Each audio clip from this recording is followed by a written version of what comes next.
Praise be to Jesus. We thank God. We are grateful to Him for His mercies. He's been gracious unto us.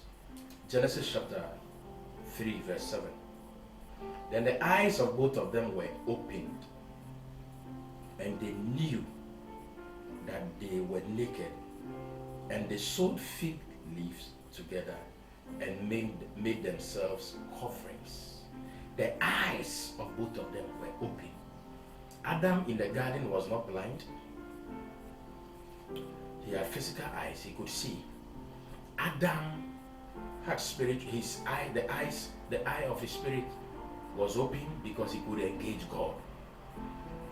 But now, which eye was the soul? Because the eyes of his soul were open. How do I know this? Because now he began, they knew, knowledge came, conscience open.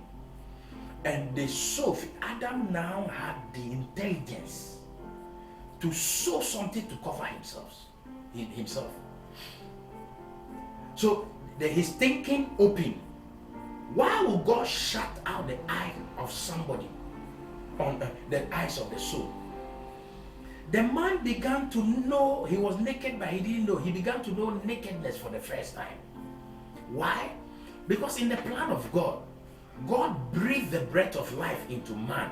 So man was supposed to define himself and live according to what was on his inside. So God closed the mind of man to his environment, that man would dwell on the inside and fellowship with God only on the inside.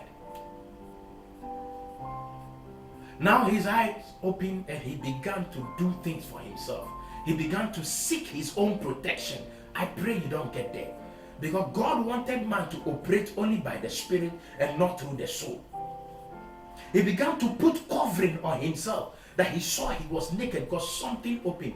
His eyes were open to his environment. The environment became real. Now, he was not defining himself, his identity, by his origin, the breath of life. He was defining himself by what he saw around him. You may be going through challenges, but no, God put his breath into you, and you are defined by his breath. You are not defined by the challenge you see outside. You are not defined by what you see on the outside. You are not defined by what you see in the garden. You are not defined by the sickness that you see. You are not defined by your state of lack and destitution according to what you see around you. It doesn't matter what is happening in your environment. You must keep focus on what is in the inside.